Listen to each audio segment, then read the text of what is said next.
Setzer turns into Trinity Street, passing souvenir shops lined with the Union Jack, groups of tourists and hundreds of bicycles, and seeing historic sites such as King's College Chapel and the 900-year-old Round Church. But Cambridge is not just another college town or tourist attraction. As one of England's significant academic institutions, it has one of the most vibrant musical atmospheres in the world.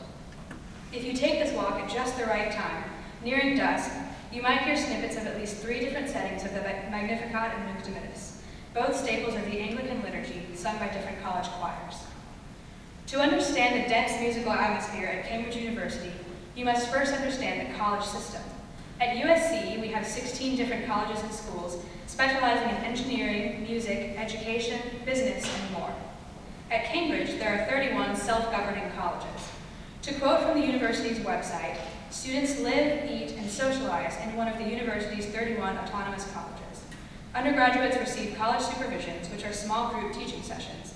Each college has its own internal procedures. They select their own students subject to university regulations, and most admit both undergraduate and postgraduate students, end quote. Apart from the colleges, there are 6 different schools: arts and humanities, biological sciences, clinical medicine, humanities and social sciences, physical sciences, and technology. Each of the 31 colleges may have students from each of the 6 different schools. Of the 31 colleges, 22 have college choirs. Each of these choirs is a chapel choir, meaning they are responsible for leading the liturgy for their college's evensong services. Most of these choirs only lead 2 evensong services a week. However, there are a few select choirs that sing more often than this. St. John's and King's College choirs each sing 7 services, 6 days a week. I had the pleasure of making this walk nearly every day for 2 weeks in June and listening to 4 of Cambridge's top collegiate college choirs. The first piece, If You Love Me, is a common staple of the English repertoire and an early example of what came to be labeled as the English anthem. For the continuity of the lecture, please hold your applause until the end of the recital.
For my Magellan Research Grant, I traveled to Cambridge in June to stay for 2.5 weeks.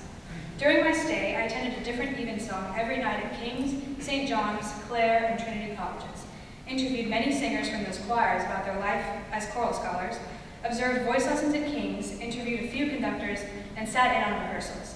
Today I will be sharing with you some of what I experienced and what I discovered. My first observation at Cambridge was at one of Trinity College Choir's Sunday rehearsals. The Trinity College Choir sings choral evensong on Sundays, Tuesdays, and Thursdays, and they rehearse in the afternoons on those days. I found Stephen Layton's rehearsal techniques to be the most unique out of all of the rehearsals I've watched. Through speaking with a few of his singers, I learned about a process that he calls triangulating. It means that singers are encouraged to continuously turn their attention from him to the singers on the other side. For American choirs on risers, this technique would not be plausible. But in the unique stall formation at Cambridge, it is quite easy to do and creates a sense of unity within the choir. Layton also holds silent rehearsals. Instead of using words, he communicates every note with his gesture and talks as little as possible. If all goes according to plan, he will communicate every consonant, every cutoff, and every dynamic marking without saying what he wants out loud. After speaking with a current choir member, I learned that this method of rehearsal is very engaging for the choir and requires an enormous amount of listening and thinking. While many choir directors will simply tell their choir specific things, like which beat to cut off or where to place the consonant, Layton shows it. He told me that body language gives singers wings, breath, and something to fly on, a beautiful image. Every movement is intentional. In his own words, I am creating sound with everything I do. Another aspect of silent rehearsals is that the notes are never taught. This is true for Trinity as well as the other choirs I heard. In the King's and St. John's chorister rehearsals, there was a small amount of note bashing, but in evening chapel rehearsals, individual notes were never rehearsed. Rather, elements such as dynamics, diction, and musicality were worked out. Overall, the rehearsals I observed at Cambridge tended to be more about the what than the how. While some directors might disagree with this generalization, this was my observation. Rather than communicating to choirs how conductors wanted the music to sound, they gave their choirs notes on specific elements that make up the what of the piece, the concrete elements. The abstract qualities, such as how to blend, how to be musical, and how to adjust your voice to a choral setting, are already present for choirs at Cambridge. While singers at Cambridge and Oxford may be more experienced than singers at parish churches or other universities, I think it is safe to assume that the knowledge of how to sing in a choir is fairly level across the country. If the how is not already there for a particular singer, he or she is expected to pick it up from whomever he or she is seated beside. For example, if you join a choir and the person beside whom you are seated always flips his or her R's, you are more likely to get in the habit of doing so yourself. This was proven by observing probationers, which are first-year choristers, in their learning process. It is all learned by rote. In my experience in the States, though, I can remember singing in choirs that would rehearse multiple pieces over again, simply to perfect the actual style of singing and the overall feel of the piece. I noticed that there was less of that abstract concept at Cambridge. Susan Tamby, a singer at Trinity who also sang in the choir at the University of Southern California as an undergrad, told me that interpretations of music aren't as common. The way of singing is very specific, and choirs are accustomed to respecting the way the composer wrote the piece, as well as singing in a standard style that Americans would probably not do naturally. My explanation for this is that choral technique is simply in the air, and has been for hundreds of years. It is highly unlikely for a singer to develop in the UK without a foundation in choral singing. The small habits that singers have at Cambridge are learned by exposure, and cannot quite be explained because they become second nature. In addition, sight reading has been a part of the Anglican tradition since its development, because historically there has never been much time to learn music in the chants for the day. The music is expected to be known. These kinds of rehearsals allow much more time to work on small imperfections, and I believe that is why Oxbridge choirs are so prevalent in the choral world. The high standards of sight reading and musicality allow for choir trainers to come along and produce next-level choirs. A key element to understanding the daily routine for these choirs is the fact that they go through a new set of repertoire every week. In choral evensong, the following elements are sung exclusively by the choir: a set of responses, a psalm, a setting of the Magnificat followed by the reading of the first lesson, a setting of the Nunc Dimittis following the second lesson, and an anthem. We will now demonstrate what a standard set of Preces might sound like in the Anglican liturgy. The Preces precede the responses in the liturgy, but are musically and responsively very similar. This is a setting by Richard Sheppard.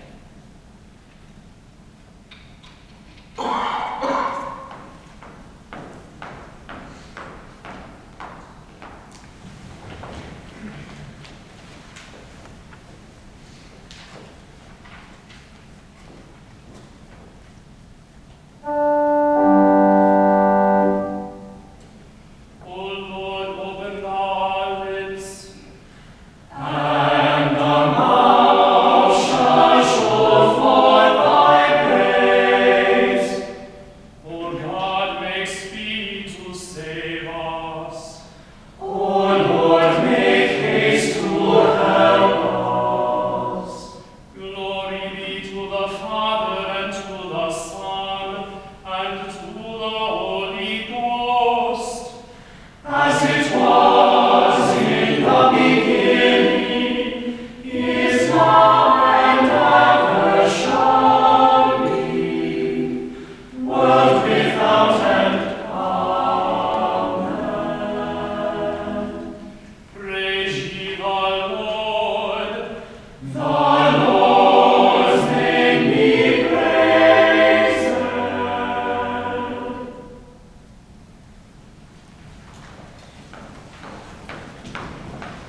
is a good case study of the British conducting approach. Unlike any other notated musical performance, it is perhaps the only form of liturgical music which has a motive that is strictly homiletic, since the music is really only a vehicle for the text. The daily psalm settings are so commonly known to choral scholars at Cambridge that they usually do not read through them more than once before a service, but they are a completely foreign concept to most singers in the US, unless they have experience singing Anglican or Catholic liturgy. A psalm for a collegiate chapel choir in England might be comparable to a spiritual or a hymn for the average college choir in America. Interestingly, to conduct one of these psalms actually requires the director to liberate his or herself from gesture in order to communicate most efficiently with the choir. When conducting the psalms, many conductors I watched appeared more like puppeteers than conductors. There is not a formulaic way to conduct the beat, since the psalm is meant to reflect speech patterns. So conductors are left to their own creativity to obtain the best possible sound out of their choir. Each conductor that I saw had a different method. Stephen Clearbury of King's gave only one cue at the beginning of each verse, placing the responsibility on the choir to listen to one another. Andrew Nethsingha of St. John's did a similar thing, but to the extreme. The only cue he gave was at the opening of the psalm. Stephen Layton of Trinity was much more hands-on, maintaining control over every inflection and dynamic, and creatively using his hands to show expression rather than beat. We will now sing a setting of Psalm 149, standing in Cantoris and Decani stall formation. Cantoris, the north side of the chapel and the left side here, is traditionally the side where the cantor sits. Decani, the south side of the chapel and the right side, is the side where the dean sits.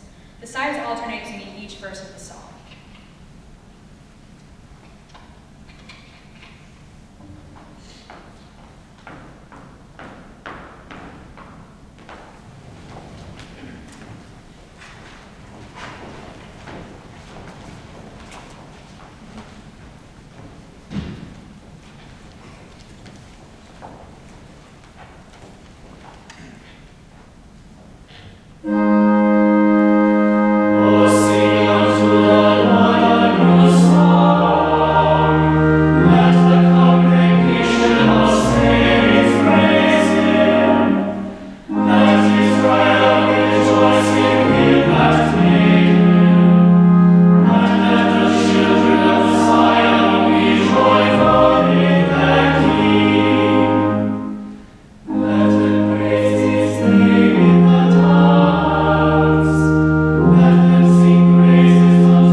discuss the English style of conducting, one must first approach the term for choral conductor used at Cambridge.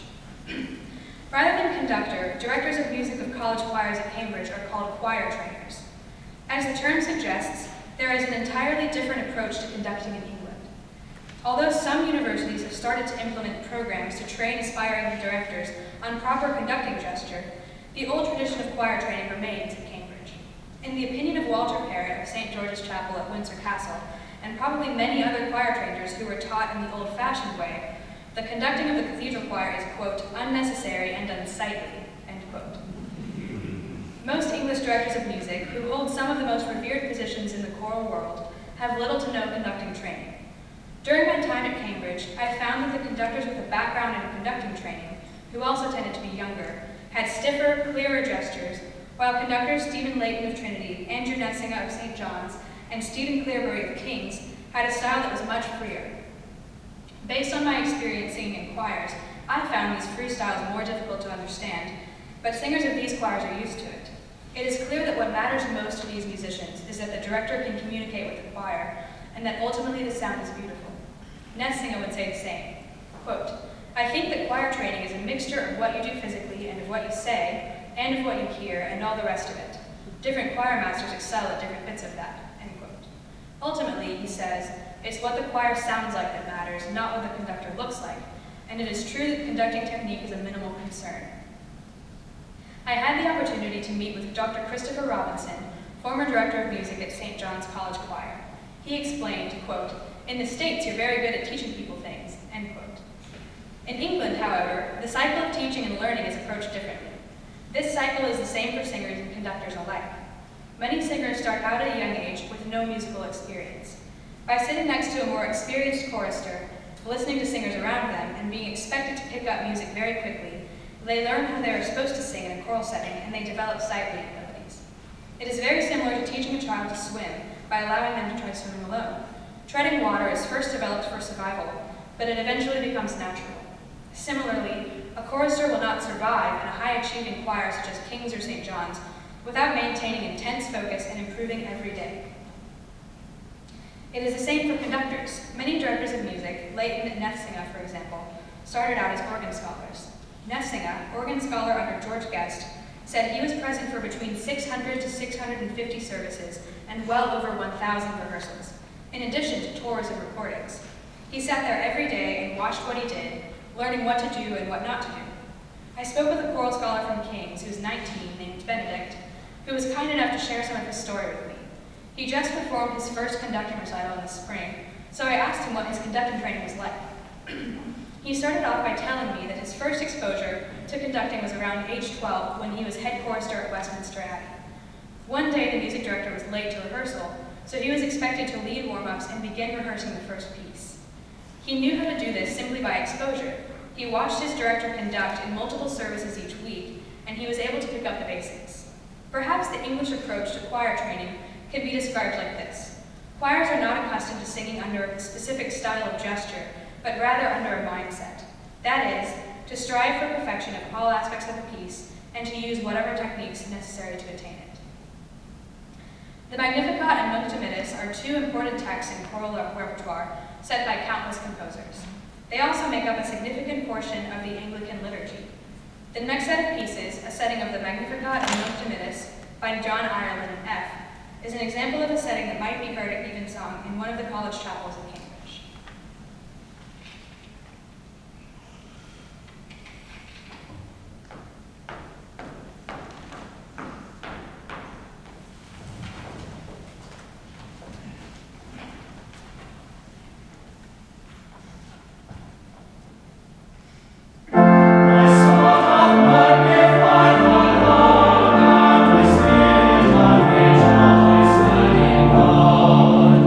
Savior.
flexibility with regards to gesture, there are also limitations on conductors that are not present in the US. Many conductors had particularly high gestures, probably in order to be more visible for the singers in the higher stalls. Most American choral directors have their singers on risers, so the choir is typically facing downwards and toward their hands. There are a few exceptions, but the expectation of a semicircle or front-facing formation is most common here. At Cambridge and other choir settings in England, the choir stalls are on either side of the conductor, facing into each other. Therefore, it makes sense for a British conductor to conduct differently than an American one, simply because they are being watched from a different angle. What is most important is that the singers have an idea of the beat and are communicating the text well. Conducting the choir stalls in these college chapels requires flexibility. You have to make yourself seen, and you have to unite both sides of the stalls to sing with the same phrasing and feeling in whatever way possible. It is understandable that these conductors do not stick to one kind of gesture. There is less of a need to show a particular concept or feeling with your hands because your singers already know how to approach the pieces they sing. There is a general understanding of how the repertoire should be sung due to the widespread exposure of traditional choral music throughout the country.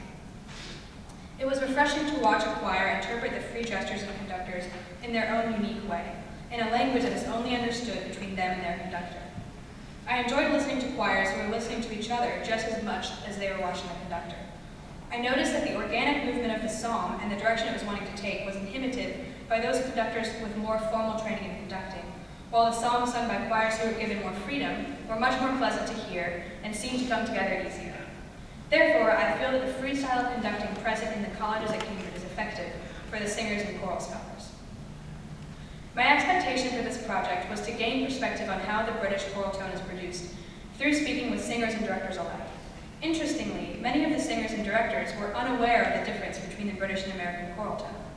This was surprising to me, since I am used to hearing about the impeccable tone that British choirs tend to achieve from my choral directors and colleagues. There is certainly a stereotype in America, albeit a positive one, that British choirs all sing with a straight tone. One of the biggest surprises of my experience at Cambridge was that this is a myth. There are many different philosophies on why this stereotype exists. Dr. Christopher Robinson, director of music at St. John's from 1991 to 2003, said he believes that perhaps the stereotype of the straight tone has developed through recordings, since in recordings, choirs strive for a unified tone and blend. However, recordings are perhaps not valid interpretations of how these choirs sound on a day-to-day basis, and choral scholars in the States do not have the luxury of hearing these choirs live very often. Thus, we base our entire outlook of choirs in England on the recordings we hear. The first radio broadcast from King's was a Sunday service on May 2nd, 1926. As recording technology has developed to become more accurate and to better capture the acoustics of the space, choirs have had to alter their sound production to suit the final product. In Timothy Day's article, English Cathedral Choirs in the 20th Century, he says, quote, everyone agrees that standards of singing have been raised through broadcasting and recording, end quote. David Wilcox, former director of music at King's, is said to have noticed changes in choral sound at the end of the 1960s. He said that a, quote, bigger, brighter, and more penetrating sound had developed, and a rhythmically more pungent style, end quote. As a result, he thought, of making the first recordings with large orchestras. The recordings to which Dr. Robinson was referring, however, are those which are a cappella and completely vulnerable. Those recordings are the ones which require perfect blend and pitch accuracy, and from which our ideas of the British choral tone derive. The current director of music at St. John's, Andrew Nethsingha, acknowledges this kind of singing and strives to move away from it. He said, for my taste, there is so much perfection in choirs nowadays, it almost takes the soul out of the thing. I would rather hear something that has great individuality and a great strong sense of personality, and that really communicates the emotion, than something that simply sounds flawless, but that is also slightly soulless. Singers from the Trinity College Choir told me that Stephen Layton tends to select naturally trebly voices as opposed to big voices. Thus, straight tone and floating high notes are expected out of his sopranos. I would say that in the States, there is often more value placed on an individual with a good solo voice rather than the ability to sing well in a choir. Our society is more individualistic. Perhaps another explanation for the stereotype is that the kinds of voices which are valued in England are less valued in the United States. However, this begs the question, do English directors subconsciously expect their sopranos to sound like boys? Conversely, do sopranos feel pressure to imitate the treble sound? Dr. Robinson said he believes that is possible. My philosophy is that this sound is so ingrained in the ears of the British, and has been for hundreds of years, that it sounds natural. In fact, women were only introduced to the Trinity Choir in the 1980s, and at Clare, the mixed choir was founded in the 1970s. Thus, women are fairly new to the choral world in Cambridge.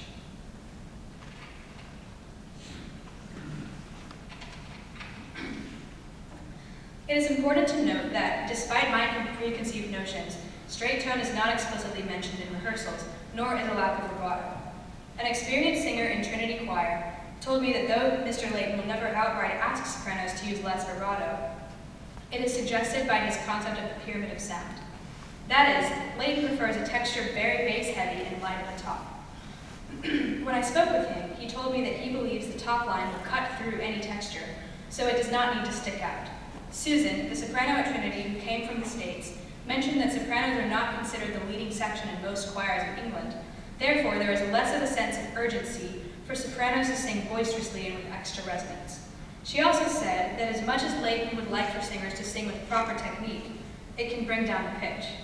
Members of Clare College Choir mentioned that Graham Ross, the director of music, would never outright ask for a straight tone, but rather for a more focused or blended sound. David Lowe, vocal trainer at St. John's, believes that most sopranos strangle their voices by supporting with the throat to achieve that bright sound. There is certainly a large amount of pressure placed on sopranos to maintain pitch, blend, and intonation, not only in England but in choirs around the world. The men I heard at Cambridge have a different sound as well, though it is less obvious. In my opinion, men also sing with a brighter sound. Graham Walker, director of St. John's Voices, which is the mixed ensemble, suggested that it is affected by the fact that the British tend to speak with more relaxed jaws. I heard